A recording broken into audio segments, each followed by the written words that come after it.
మా గార్డెన్ ఎలా అయిపోయిందో ఎండకి దారుణంగా. ఎండ ఎండకి మొత్తం ఎండిపోయండి. మొత్తం ఇవన్నీ చాలా వంకాయ కాసేది కదా, అలాంటిది మొత్తం అన్నీ ఎండిపోయి అంత దారుణం కాస్తుంది ఎండ. ఇవ్వండి, ఈ టబ్లో నేను కనకాంబరం మొక్కలు వేసాను. ఆ మొక్కలు పువ్వులు బాగా కాసేవి, దాని విత్తనాలు పడి ఒక మూరలాగా వచ్చింది మొక్కలు. అవి కూడా వేరే దాంట్లో వేద్దాం ఉంటుంటే మొత్తం మాడిపోయాయి, నామరూపాలు లేకుండా అయిపోయి అసలు చెట్టు కూడా పోయింది. అంత దారుణంగా కాస్తుంది. గడ్డైనా అనట్లేదు, కానీ మనం వేసుకున్న మంచి మొక్కలలో ఎండిపోతున్నాయి. ఇవ్వండి డ్రాగన్ 5 పువ్వులకి ఇవ్వండి ఈ 3 ఫ్లేవర్ రెడీ అయ్యాయి. ఆ 2 మాడిపోయాయి, ఈ 2 మాడిపోయాయి. ఇవ్వండి ఇంకా అటువైపు వస్తున్నాయి. ఇవన్నీ ఉన్నాయి, చూడాలి ఇందులో ఏం ఉంటాయో, ఏం మరి తీసుకుంటాం లేదనేది. ఈ చెట్టుకి కూడా ఇలా వచ్చాయి, చూసారా? ఇలా ఉన్నాయన్నమాట.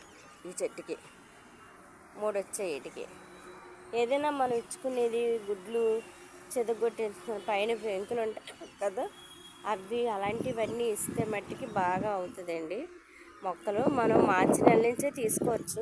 నాకు ఏప్రిల్లో ఏప్రిల్ 1కి మేడ మీదకి వచ్చేసరికి చిన్న చిన్న ఫ్లవర్స్ వచ్చేసి ఉన్నాయి. చిన్నవే ఉంది, ఇక ఇప్పుడు మీకు చూపించాను ఈ సైజులో కనిపించాయి. అది బాగానే వచ్చాయండి, పర్వాలేదు. ఇందులో కూడా నేను నాటుకున్నాను. మళ్ళీని ఈ బకెట్లో 2 వేసుకున్నాను. ఇక ఇది ఒకటి చూసారా? ఇవి కూడా బాగానే రెడీ అయ్యాయి. ముందుకు దీనికి కూడా వచ్చేస్తాయి రెడీలో. మొగ్గ ఫ్రూట్స్ రెడీ అవుద్ది దీనికి కూడా. మొక్కలన్నీ అయితే ఎండిపోయండి. ఎండ అంతగా కాస్తుంది మాకు, మరి చాలా గట్టిగా కాస్తుంది. నేనైతే ఇప్పుడు ప్రస్తుతం మరి ఇప్పుడు వేయాలనుకోవట్లేదు. ఎందుకంటే ఏ మొక్కలైనా సరే ఎండిపోతున్నాయి. అందుకోసం మరి ఇప్పుడు నేనేం వేసుకోవట్లేదు. వర్షాకాలంలోనే మొత్తం వేసుకుంటాను. ఇంకా మొక్కలేమి నేను వీడియోలు పెట్టనండి. ఓన్లీ ఇప్పుడు ప్రస్తుతం డ్రాగన్ సిద్ధమవుతుంది కనుక డ్రాగన్ మట్టికి నేను ఏప్రిల్ 1వ తారీఖు నుంచే నాకు స్టార్ట్ అయ్యాయి ఫ్రూటు. ఇగోండి అలాగా స్టార్ట్ అయ్యి